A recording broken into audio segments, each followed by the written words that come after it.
एक बारी एक इंसान अपनी ऑफिस से घर की ओर चला था। बीच रास्ते उसे एक दुकान दिखाई दी। दुकान पर एक अनोखा सा बोर्ड लगा हुआ था। लिखा था कि मेरे घर में सिर्फ मैं और मेरी माँ है। माँ बहुत बीमार रहती है और मुझे माँ के साथ ही रहना पड़ता है। अगर आपको बहुत ज्यादा जल्दबाजी हो तो आप खुद नाप तोल के सामान ले जा सकते हैं और पैसे उस पत्थर के नीचे छोड़ दीजिएगा। अगर पैसे नहीं है तो कोई बात नहीं, आप फिर भी अपने मन के हिसाब से सब्जियां और फल ले जा सकते हैं। मैं आपको इसके लिए अनुमति देता हूँ। इस इंसान ने आसपास देखा तो नापने तोलने का मशीन तो था, तो उसे जो चाहिए था उस हिसाब से सब्जियां और फल लिए और पैसे का हिसाब करके उसे पत्थर के नीचे जा छोड़े, जहाँ पर 10, 20, 50 और 100 की काफी नोटें पड़ी हुई थी। अपना सामान लेकर ये तो चलता बना, लेकिन खाना खाने के बाद टहलने निकला अपनी पत्नी के साथ तो उसी डायरेक्शन में गया। वहां देखा तो फटे हाल एक आदमी फटे हुए कपड़ों में था। अधेड़ उम्र का इंसान होगा, उसी दुकान के पास खड़ा था। इस इंसान को अपनी पत्नी के साथ आते हुए देखकर बोला, साहब आज तो सब्जियां और फल खत्म हो चुके हैं, आप कल आइएगा।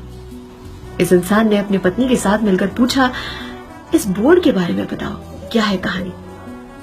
इस अधेड़ उम्र के इंसान ने जवाब दिया कि 3 साल से मेरी माँ बेहद बीमार है। अब तो माँ को लकवा भी मार गया है। एक दिन मैंने मेरी माँ से यही कहा कि माँ मैं तेरे लिए बहुत कुछ करना चाहता हूँ, लेकिन जेब में एक फूटी कौड़ी भी नहीं है।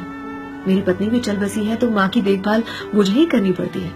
माँ ने उस दिन खांसते हुए कांपते हुए एक तकिए का सहारा लेकर उठ बैठी, भगवान से हाथ जोड़े, बड़बड़ाई और फिर मुझसे कहा, जा उसी जगह पर एक टेबल लगा, टेबल के ऊपर दुकान लगा और हमें जो चाहिए, जो हमारे नाम पर लिखा है, वो यही घर बैठे बैठे हमारे पास आएगा।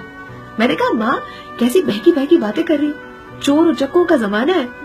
पैसे कोई रख के भी गया या सामान रख के गया हूँ मैं सुबह से, कुछ चुरा लेगा तो। माँ ने कहा, मुझसे बहस न कर, बस ऊपर वाले का नाम लेना और सुबह से दुकान को भर दे। शाम तक में जो हमारे नाम का है वो हमें वापस आ जाएगा। साहब आज 2.5 साल हो चुका है माँ की देखरेख करने उनके साथ रहता हूँ और सुबह दुकान भर के जाता हूँ, शाम तक में सब खाली हो चुका होता है। जब आके हिसाब करता हूँ तो पैसे जितने होते हैं उससे ज्यादा ही मिलते हैं। कभी कभी तो माँ के लिए कुछ लोग फूल छोड़ के जाते हैं। कल ही एक लड़की रोटी और अचार छोड़ के गई थी और ऊपर लिखा था माँ के लिए। एक डॉक्टर साहब अपना कार्ड छोड़ के गए थे और लिखा था, अगर आधी रात को कोई न मिले तो मैं हूँ, कॉल कर देना, मैं पहुंच जाऊंगा फट से। क्या है ना कि ना मेरी माँ मुझे हिलने देती है और ना मेरा ऊपर वाला उस विश्वास को डगमगाने देता है।